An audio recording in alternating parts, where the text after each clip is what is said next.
Bom dia, estamos começando a nossa live, né? Essa série de 10 lives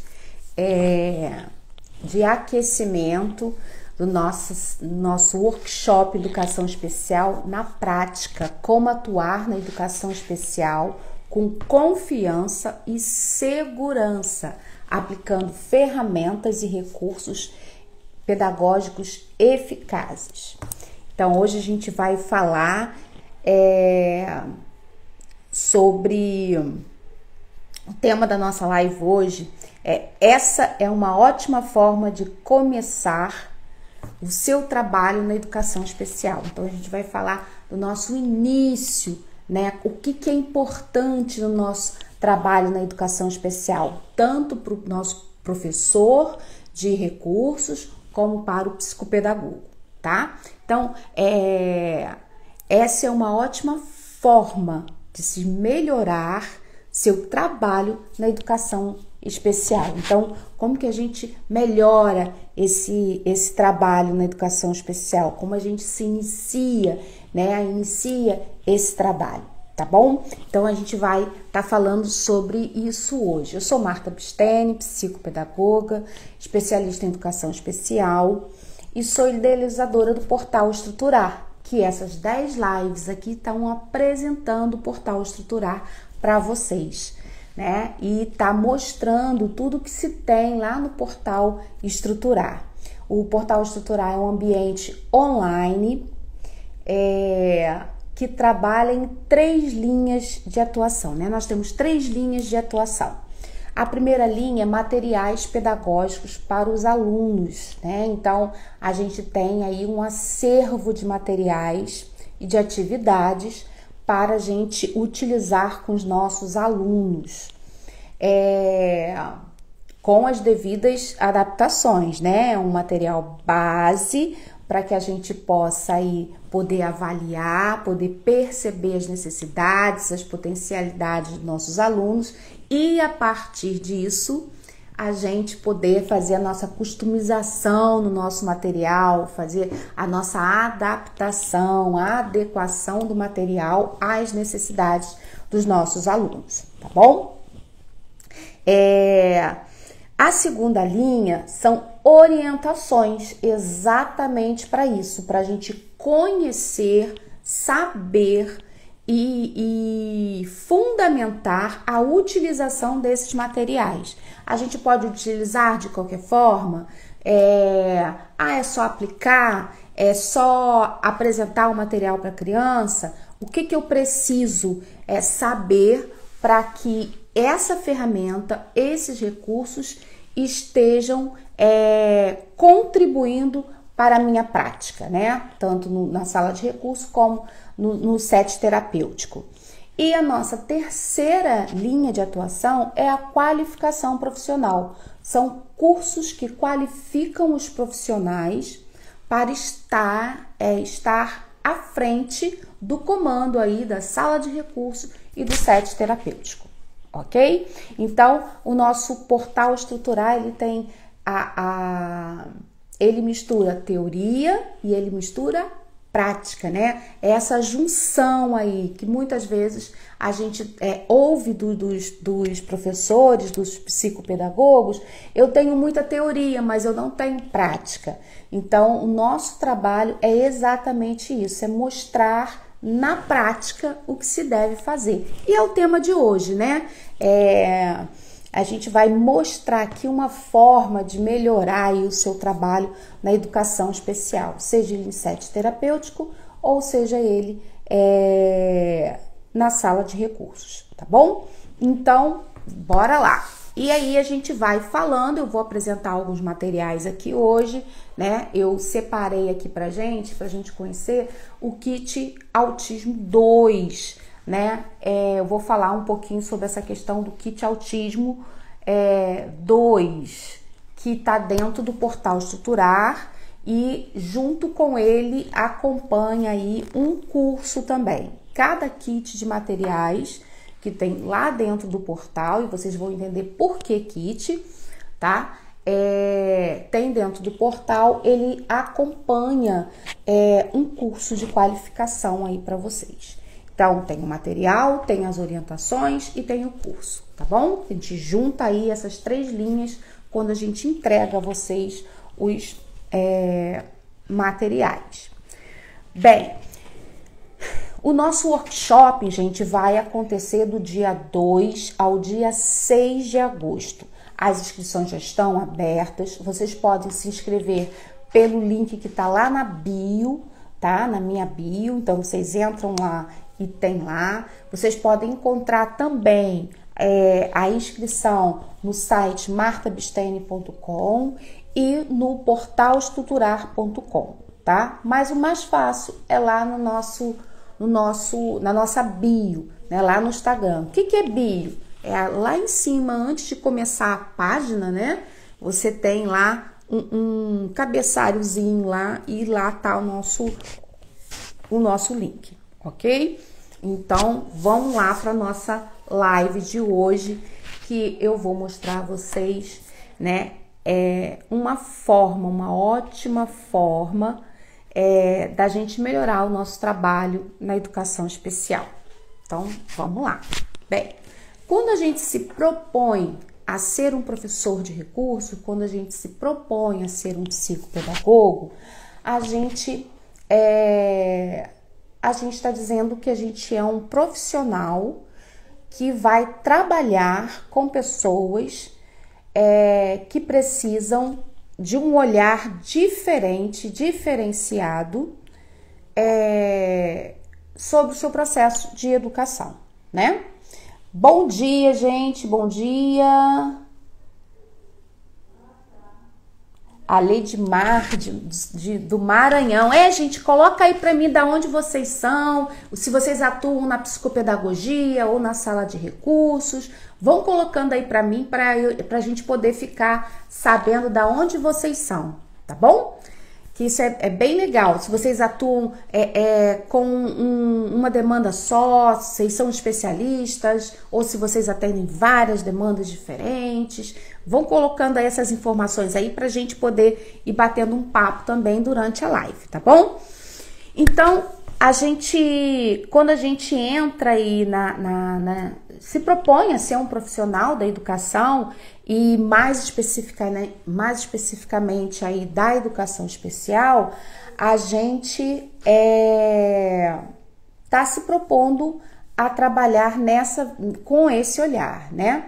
É importante que a gente fale que não é a escola, né? Não é o aluno que tem que se adequar à escola, mas é a escola que tem que se adequar ao nosso aluno.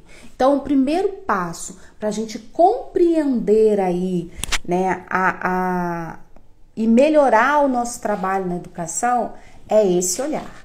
Eu tenho que entender que eu preciso compreender o meu aluno e adequar todo o processo de educação ao meu aluno e não o meu aluno se enquadrar dentro do processo educacional do sistema que já existe. O segundo ponto é a gente compreender também que esse meu aluno, ele tem tempo diferente, né? Tempo de aprendizado diferente. A gente tem que ter metodologias diferentes, práticas diferentes e um olhar individualizado para esse aluno. Não dá para a gente querer generalizar todo um processo. O processo é individual. Por isso que eu falo em acervo de materiais básicos, para então a gente ter uma base da onde que eu vou precisar partir a minha adaptação, da onde que eu vou ter que começar o meu trabalho de olhar individualizado para aquela criança. Então, é importante que a gente tenha esse olhar para que a gente possa, então, melhorar a nossa prática. Não dá para a gente pensar num modelo geral, né, homogêneo, para demandas tão diversas. Então, a gente tem que respeitar aí a diversidade cognitiva, de desenvolvimento dos marcos, né? A gente tem que conhecer os marcos do desenvolvimento, tá bem centrada, né, nesses marcos do desenvolvimento de cada criança, o que está em déficit, o que é habilidade, o que é necessidade dessa criança, tá bom? Esse é o nosso segundo ponto. O terceiro ponto, tem que ser uma educação, gente, criativa, alegre, né, envolvente. A gente tem que estar preparado, a gente tem que estar preparado para compreender que essa criança, esse aluno, ele é um ser em desenvolvimento. E a gente não pode atrasar isso mais do que estamos, né? Já mais do que a gente já avaliou o quadro, ou que todo o contexto dele já tem esse atraso, né? A gente não pode cuidar dessa criança de forma que ela fique estagnada, né? Eu vejo um pouco de romantismo, né, na educação especial. A gente faz tudo por amor, a gente ama nossos alunos, a gente faz porque a gente gosta da criança, a gente tem um trabalho altruísta. Isso tudo é válido, mas a gente tem que ser profissional. Então, a nossa avaliação, ela não pode ser uma avaliação pautada nesse romantismo, ela tem que ser pautada numa realidade. E qual o nosso objetivo? Então, para que a gente possa melhorar esse nosso trabalho na educação especial, a gente tem que ser muito fiel às nossas intencionalidades. O objetivo maior da educação especial, que é trazer desenvolvimento para essa criança, é trazer aprendizagem para essa criança, esse adolescente, esse jovem, esse adulto. Então, a gente precisa estar muito bem pautada, a gente precisa estar muito bem ciente o que meu aluno precisa e o que eu vou intervir, como que eu vou intervir. Então, aí a gente já tem vários passos aí para a gente dar, né? Primeiro, essa conscientização como profissional. Depois, a gente saber que a gente precisa passar por um ponto que é fundamental para a gente falar de individualidade, para a gente falar em potencialidades, em necessidades, em marcos do desenvolvimento de uma criança, o que está em atraso, o que não está, que chama-se avaliação. A gente não pode fazer nenhum tipo de trabalho, nenhum tipo de adaptação sem a gente conhecer esse aluno.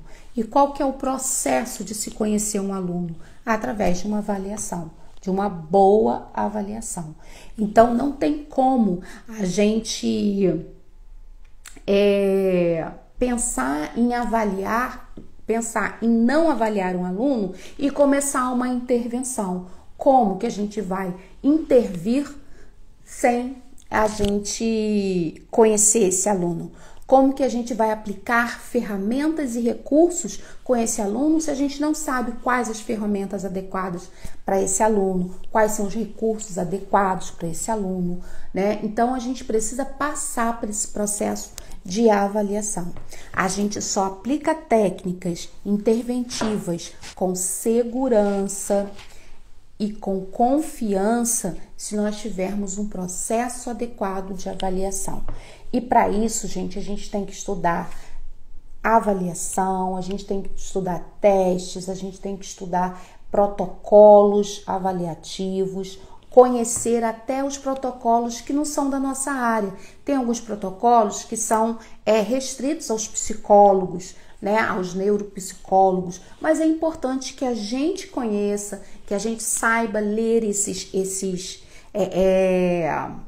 resultados desses testes, que a gente compreenda a avaliação que está vindo do psicólogo. Então é importante que a gente estude esses testes, saiba quais são as baterias de teste que o psicólogo vai aplicar nessa criança, o que esses testes, essas baterias de teste, elas vão me auxiliar, qual é o resultado, como que o resultado deu, o que foi essa avaliação, o que deu na avaliação, como que eu vou intervir como psicopedagogo, como a sala de recurso, mediante um laudo que vem do psicólogo, do neuropsicólogo, né? Então, é importante que a gente tenha esse conhecimento, a gente conheça processos de aplicação de testes que são cabíveis a nós, como psicopedagogos, mas também conhecer, né, os testes que são aplicados lá na bateria de testes do neuropsicólogo, do neurologista, que pode aplicar também esses testes.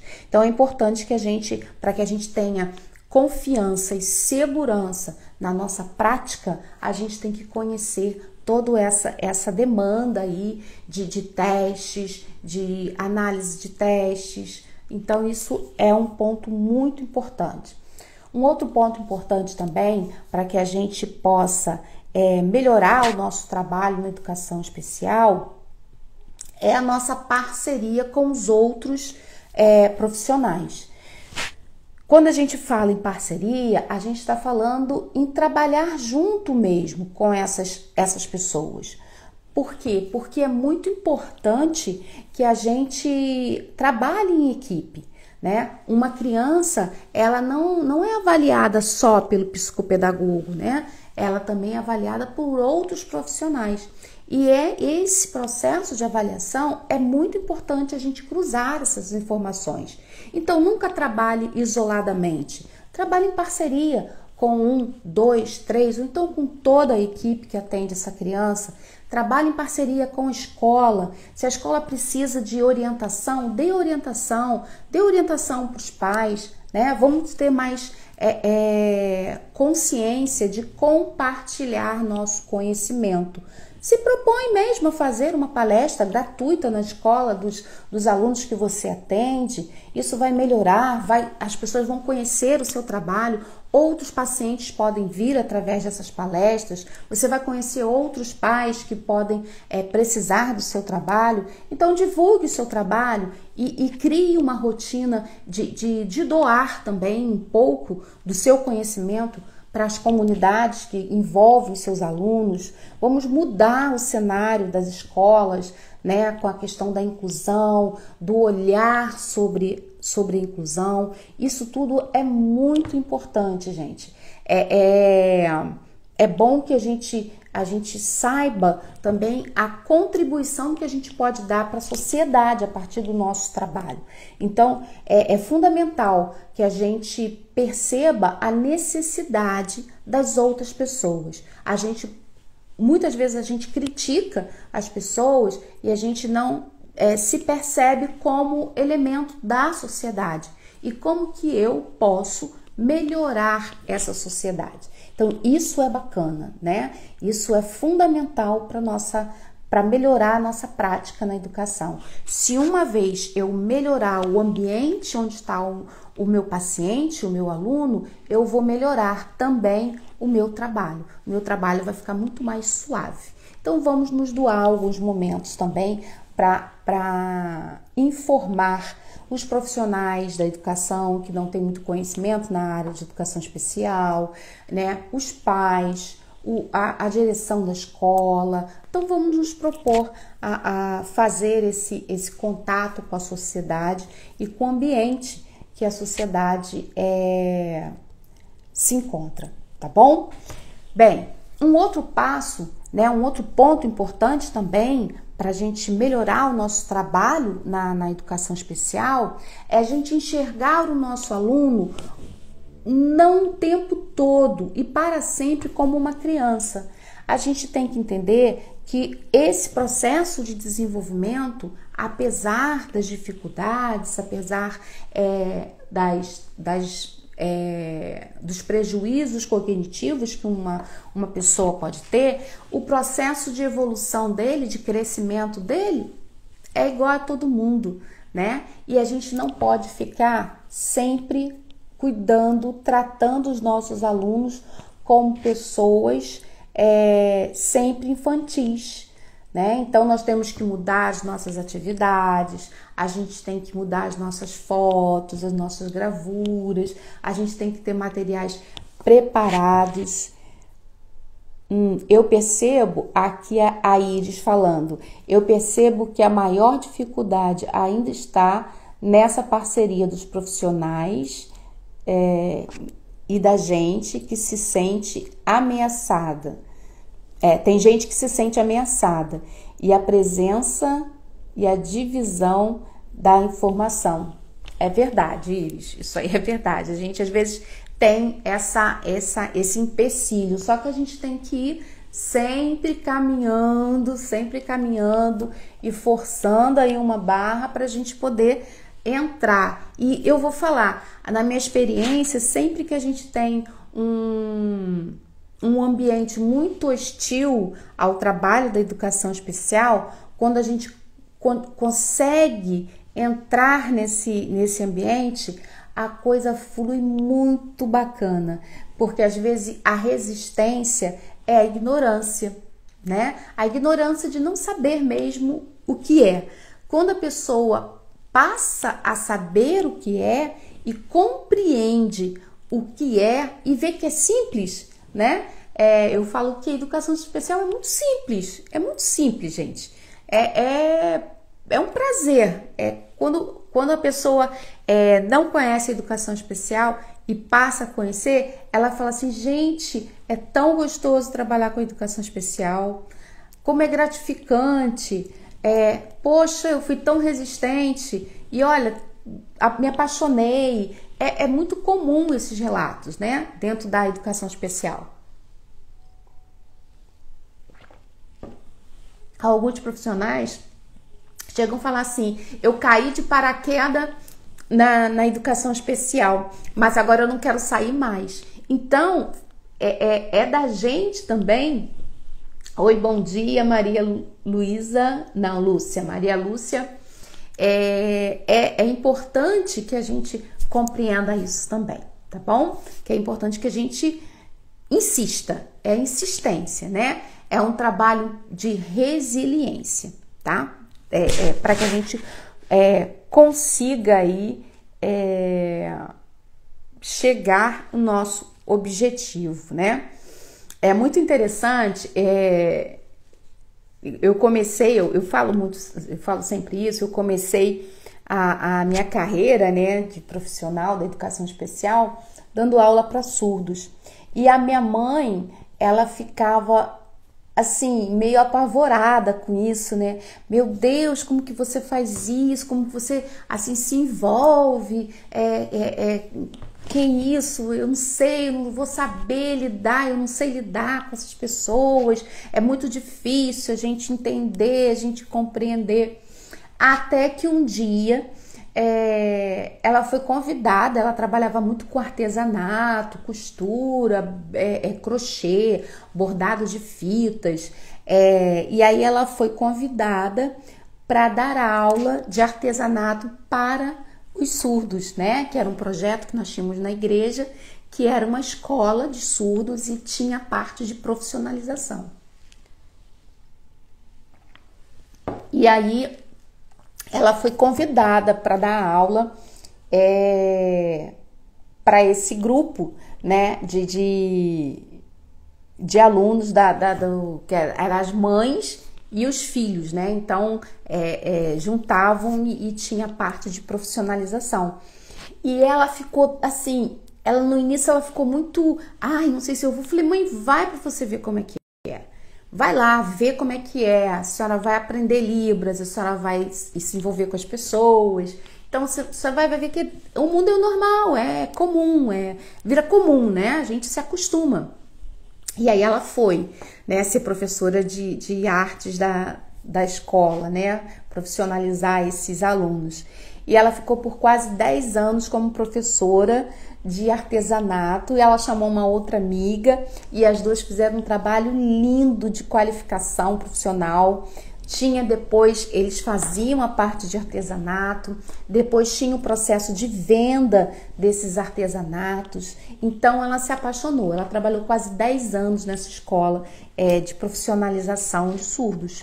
Então, assim, quando a gente... É um bloqueio, né? É uma barreira, né? É uma barreira atitudinal. Quando a gente quebra essa barreira, Iris, aí a coisa flui. Mas é resiliência, tá bom? E o nosso último ponto aqui, para a gente trabalhar um pouquinho aqui, para vocês conhecerem o material aqui que eu quero apresentar para vocês, que está lá no portal Estruturar, e que faz parte também de um processo da gente... Michele está falando aqui no YouTube. Vou começar a trabalhar com adolescentes na sala de recursos. Sempre trabalhei com crianças na fase de alfabetização. Um novo desafio. Verdade, Michele. Um desafio grande, grande, grande, grande. Viu? Muito grande. Michele, entra em contato com a gente, tá? Pelo suporte arroba martabustene.com, tá? Pra gente passar aqui. Eu não gosto de dar o meu contato em rede porque o vídeo fica sempre assim, né? Postado. Então fica uma demanda muito grande, não dá para eu atender todo mundo. Mas, Michele, entre em contato pra gente conversar, tá bom? Dá uma entrada lá no suporte arroba martabustene.com, que a Nathalie vai passar o meu contato para você pra gente conversar um pouquinho, tá? Sobre isso daí, sobre a questão de adolescente, tá bom? Então, gente, é importante o nosso último ponto aqui pra gente passar para os materiais sobre como melhorar nosso trabalho na educação especial é ter uma organização. Então a gente tem que se preparar, né? Primeiro ponto aí que a gente falou, eu vou dar uma resumida agora, seria o nosso repertório de conhecimento, seria conhecer o aluno através da avaliação, seria perceber o aluno como indivíduo, como pessoa da sociedade, como uma pessoa única, né?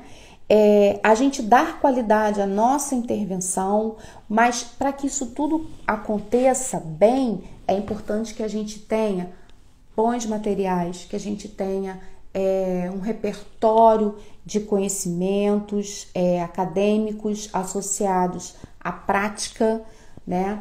É importante que a gente tenha materiais organizados, prontos, para que a gente possa fazer uma intervenção, para que a gente possa aplicar essas técnicas com confiança e segurança, que vai ser o nosso workshop, né? A gente vai falar exatamente sobre isso. Workshop Educação Especial na Prática, que vai acontecer aí do dia 2 ao dia 6 de agosto. A gente vai falar como atuar na educação especial com confiança e segurança, aplicando ferramentas e recursos pedagógicos eficazes, né? Então é importante que a gente tenha esse olhar para a questão da educação especial. A gente está sempre melhorando, a gente está sempre iniciando um trabalho de qualidade com os nossos alunos, tá?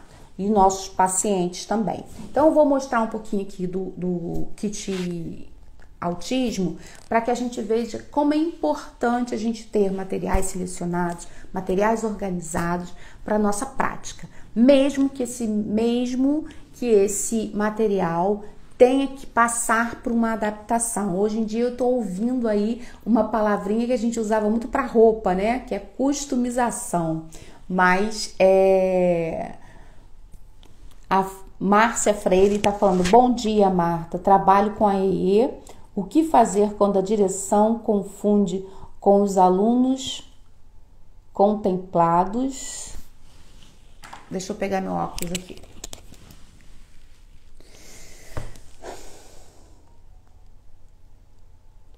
Com os alunos contemplados. Tenho aluno com TDAH e alunos sem laudos. Fico sem tempo para elaborar recursos. Grata. Olha, quanto ao TDAH, realmente o TDAH ele não está na demanda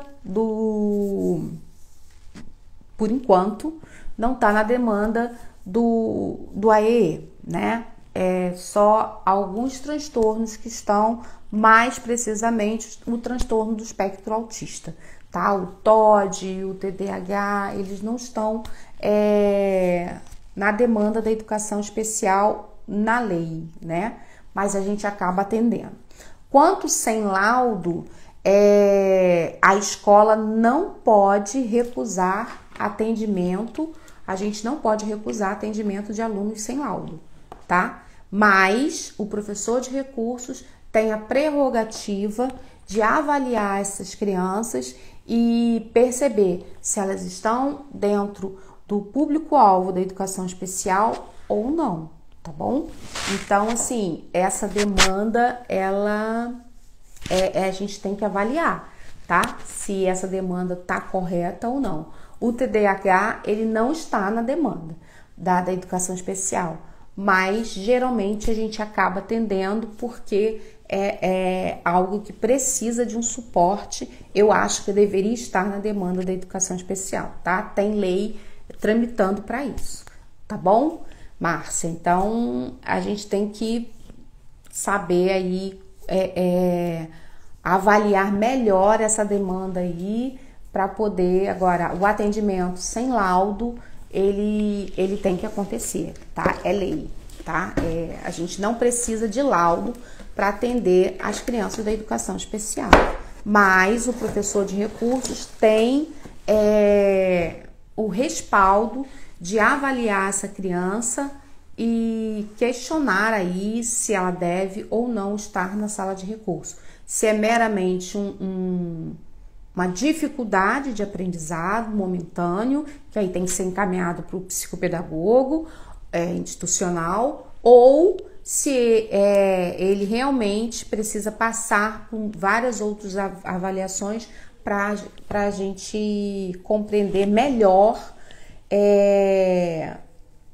a questão das dificuldades dele, tá? Se são características de síndrome, transtornos e deficiência ou não. Então, aí a gente tem que avaliar melhor essas questões, tá bom? Bem, gente, quando a gente fala aqui em materiais organizados, eu vou falar bem rapidinho que a gente já está terminando nosso tempo, a gente fala em kit, né? Os kits, eles surgiram a partir de atuação, né? A minha atuação em escolas, né? Em salas de recursos, porque eu precisava ter uma sequência. Qual a diferença do professor de IAEE com psicopedagogia? Tá, eu já vou te falar, tá?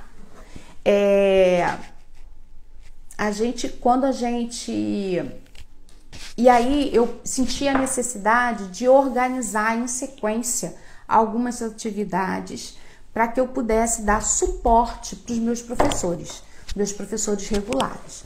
Então, os kits, eles iniciaram assim. Por que kit de autismo, kit disso, kit daquilo? A pessoa fala, nossa, não precisa nomear os kits assim, né? O mesmo material que serve para um aluno serve para o outro, com as devidas adaptações e tal. Porque dentro da escola, como tinha muita demanda e os professores eram bem espalhado, né? O que acontece? Eu precisava sinalizar para os meus professores para quem, né, para qual demanda eu estava organizando aquele material, porque eu organizava esses materiais em pastas. Então eu falava, olha, esse aqui é para o seu aluno que é autista, esse daqui é para o seu aluno que é síndrome de Down. Não porque aquele material só servia para aquele aluno, mas era uma forma da gente organizar os materiais e sinalizar para o professor qual era o aluno, né? com quais os alunos ele ia trabalhar aquele material, dependendo da minha avaliação. Então, acabou os materiais tendo esses nomes, tá bom? Mas um kit de autismo, ele pode trabalhar com qualquer demanda, tá bom? O que trabalha com dislexia pode trabalhar com TDAH, pode trabalhar com outras crianças, não tem problema nenhum. E foi muito interessante que alguns professores, eles acabavam usando esses materiais com a sua turma toda. Olha só que legal, né? A gente fazia para uma criança e ia para a turma toda, tá bom? Bem, gente, uma outra coisa, eu vou mostrar aqui o material que está dentro do portal Estruturar e dentro do trabalho aí, dentro do kit autismo. É muito comum a gente trabalhar nomes, né? Vamos fazer um ditado, vamos ensinar a criança a escrever, a criança a ler, tá. Mas e a função do objeto que ele está aprendendo a ler? Ele sabe? Ele sabe para que serve uma caneta? Ele sabe para que serve um rolo de pintura? Ele sabe? Então, é legal que quando a gente trabalha aí a escrita, a leitura, a gente trabalhe também a função do objeto, para que nosso aluno ele tenha o conhecimento para que serve aquilo ali, tá bom? Então, esse jogo aqui é exatamente isso. Essa é minha função. Então, a gente vai mostrar vários objetos e a criança vai ter que identificar os objetos por uma dica, tá? A gente vai dar uma dicasinha. Então, aqui, por exemplo, ó, nós temos aqui, serve para pintar paredes. O que serve para pintar paredes? Serve o rolo de pintura, serve o pincel, serve a brocha, serve outros objetos também. Então, a gente pode, a partir dessa dica aqui, mostrar que tem vários elementos, vários objetos que fazem a mesma função, de forma diferente. Isso que a gente dá funcionalidade ao conteúdo da escola, tá? É a gente mostrar para que aquilo ali serve. Para que serve dinheiro? Só para contar? Só para comprar? O que é dinheiro? O que é moeda? Né? Então, a gente tem que dar função ao que a gente está ensinando. Aonde eu vejo horas? Eu vejo horas no relógio. Essa aqui é minha indicação, é o objeto que eu quis trabalhar. Mas pode ser aonde também? Pode ser no celular, pode ser no computador, pode ser, né, vários lugares. Ó, serve para deitar, a cama, né? E o joguinho é assim, ele é soltinho, a criança vai pegar e vai associar, tá? E aqui embaixo ele vai escrever aqui o nome do objeto. Então, você vai trabalhar tanto a escrita, como a leitura, como a função desse objeto. Enviar e receber mensagens. Olha, telefone celular. Mas ela também podia ver o celular e colocar lá onde a gente vê a hora, tá? Não tá errado. Ó, serve pra gente sentar. A cadeira. Mas a cama, a gente também senta? Senta. Então, se a criança colocar a cama, a gente pode botar, aceitar, tá bom? Então, a gente vai trabalhando a função dos objetos. Olha, assistir filmes. Mas a gente assiste filmes também no celular? Sim, a gente vê filme também no celular. Então, o objeto que ele pegar, você pode aceitar. Onde eu faço xixi? No vaso sanitário. Pode ser na árvore? Não deve ser, mas pode, né? Escrever, caneta, lápis de cor, qualquer coisa que escreva. Aqui no joguinho tá as canetas, né? Mas pode ser outro objeto. Mas a gente vai trabalhar como sendo a caneta, tá? O copo serve para quê? Para beber água. Então, aqui a gente vai estar trabalhando aqui os objetos, as cores, o formato, o tamanho, a gente pode trabalhar em inúmeras coisas. Eu sempre digo que é importante que a gente sempre tenha 2, 3 ou 4. Eu gosto de 5 maneiras diferentes de usar um material, tá bom? Aqui a gente já tá dando aí umas 3. Eu posso falar aqui a criança associar, eu posso mostrar a figura e colocar 3 cartinhas dessa aqui em cima da mesa para que ela escolha qual é a função. Eu posso trabalhar, escrever aqui embaixo, a criança lê e ela, depois que ela lê aqui, ela selecionar, segundo também, a sua função. Eu posso só usar a cartinha, né? Trabalhar a questão da escrita, eu mostro, ó, esse aqui é o copo. A função do copo é da gente beber água. Vamos escrever copo? Então, a gente pode trabalhar várias formas, né? Eu sempre repito isso. Quando a gente fala em atividades repetidas, repetições para o aprendizado, a gente está falando em repetições de habilidades. Repetir várias vezes o uso daquela habilidade, que é de pensar, que é de escrever, que é de refletir, que é de flexibilizar, que é de resolver problema, mas com a mesma intenção. Então, a gente não vai repetir a atividade, a gente vai repetir a questão do aprendizado, né? Das habilidades que estão sendo ensinadas. Gente, hoje a nossa live vai terminar por aqui. Amanhã a gente tem novamente. Quero agradecer aí o pessoal colocou aqui. Então, aqui tem Salvador, tem... Deixa eu ver aqui para eu poder ver aqui os lugares aqui que o pessoal tá. Tem aqui Bahia, Rio Grande do Sul, São Paulo, Paraná, um monte de lugar, Manaus, São Paulo de novo, Minas Gerais, Uberlândia aqui, Minas Gerais. Tem gente aí do Brasil inteiro, gente, muito bacana mesmo. De São Mateus, olha, tem gente, Espírito Santo, né? São Mateus, Espírito Santo, Serra, Espírito Santo, gente do Brasil inteiro, muito bacana aqui, Distrito Federal, muito legal aqui, Aracaju, Sergipe, gente, ó, um beijo aí pro Brasil inteiro, né? Esse nosso país maravilhoso, cheio de diversidade, cheio de culturas. Amo esse meu Brasil, gente. Saudade de viajar, que só.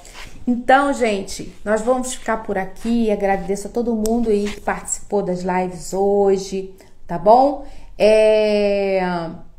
Obrigada aí pela a gente estar junto mais uma vez. E amanhã tem mais, né? Amanhã a gente vai estar de novo aqui pra gente conversar. Lembrando a vocês aí, se inscrevam, gente, pro workshop Educação Especial na Prática. Como atuar na educação especial com confiança e segurança, aplicando ferramentas e recursos pedagógicos eficazes, tá bom? E outra coisa, a gente conhecer um pouquinho o portal Estruturar, conhecer os materiais, o que a gente entrega para vocês. É um ambiente aí de conhecimento, de formação, de informação. Os nossos cursos têm certificados, então vale aí para vocês estarem aí se qualificando para a carreira de vocês, tá bom? E a gente vai ficando por aqui, mas amanhã a gente está de volta aí, que nós vamos ter 10 dias de live. Nós estamos já acabando a primeira semana. Passa assim, né? Amanhã já é quinta-feira e só sexta e acabou. Aí na outra semana a gente vai ter mais 5 lives, tá? Falando aí, ajudando, tentando ajudar vocês a organizarem o trabalho de vocês, mostrando os materiais, mostrando ideias, atividades, tá bom? Qual a diferença? Ah, vou te responder, Poliana. Qual a diferença de professor de AEE e psicopedagogo?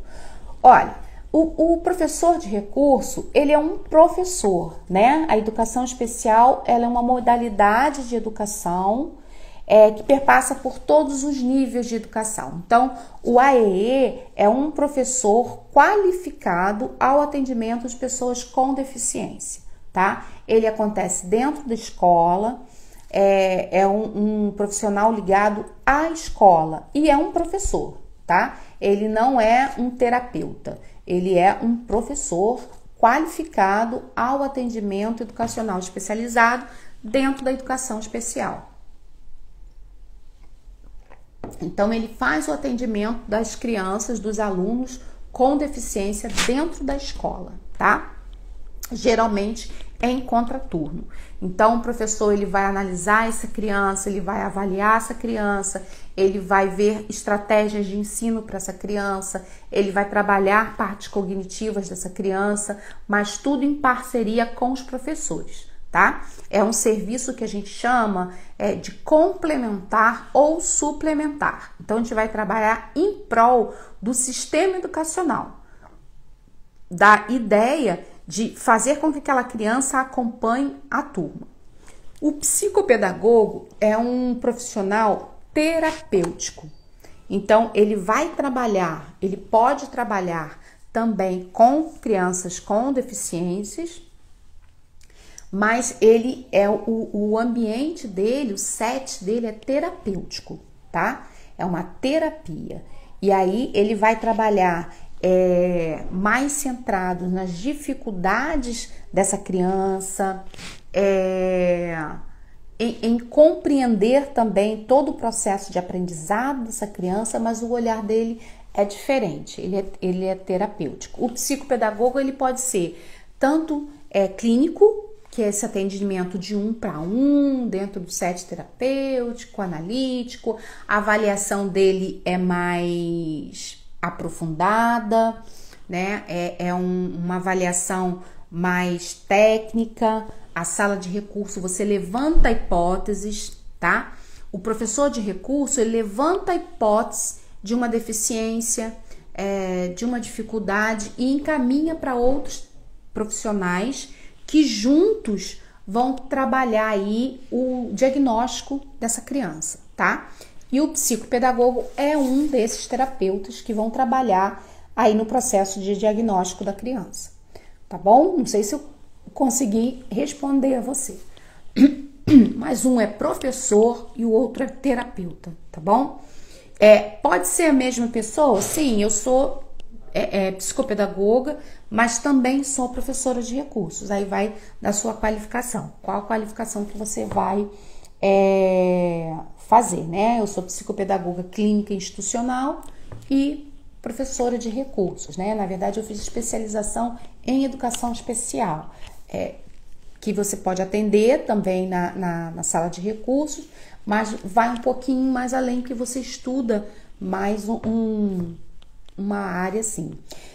Deu para responder, Poliana? Poli, né? Poli, deu para entender? Tá? O psicopedagogo ele pode trabalhar também dentro da escola, mas o olhar do psicopedagogo dentro da escola é um olhar sistêmico.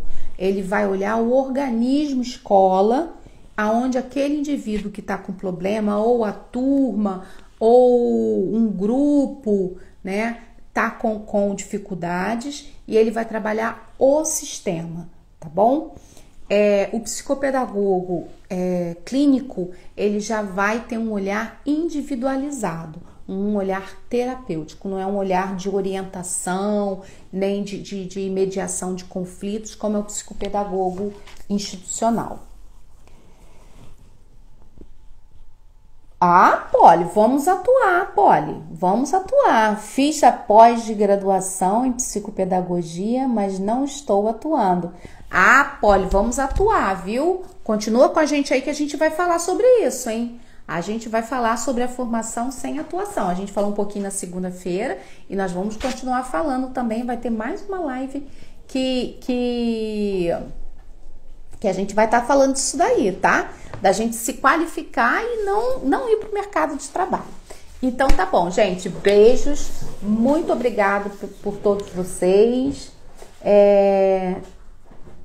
A Cristine falando de Brasília. Trabalho 3 anos com educação no ensino fundamental com surdo oralizados. Pô, bacana. Trabalho bem bacana, hein? Aqui a Leila no YouTube também, falando aqui. Peraí, gente. Ops. Cadê a Leila? Perdi, Leila, só fala. Ela é mãe de gêmeos. Aqui, achei. Bom dia, sou mãe de gêmeos autista e sou de Manaus. A Leila. Gente do Brasil todo. Goiás. Gente, já morei no Goiás. É lindo, Goiás. Morei em Anápolis. Bom dia, sou professora de sala de recursos do município de Pinhas, município de Pinhas, Paraná. Formação em pedagogia, psicopedagogia, sociologia, educação especial, Sônia Gomes. Gente, muito bacana a participação de vocês. Michele, vou começar a trabalhar com adolescentes. Isso aqui eu já li. Gente, então, beijos, tá bom? Muito obrigada aí pela participação de vocês. Floresta, Minas Gerais. E amanhã a gente tá aqui de volta, tá bom? E se inscrevam aí pro workshop Educação Especial na Prática, tá? Que vai acontecer do dia 2 ao dia 6, lá na minha bio, tá bom? Até amanhã, gente. Beijos pra vocês.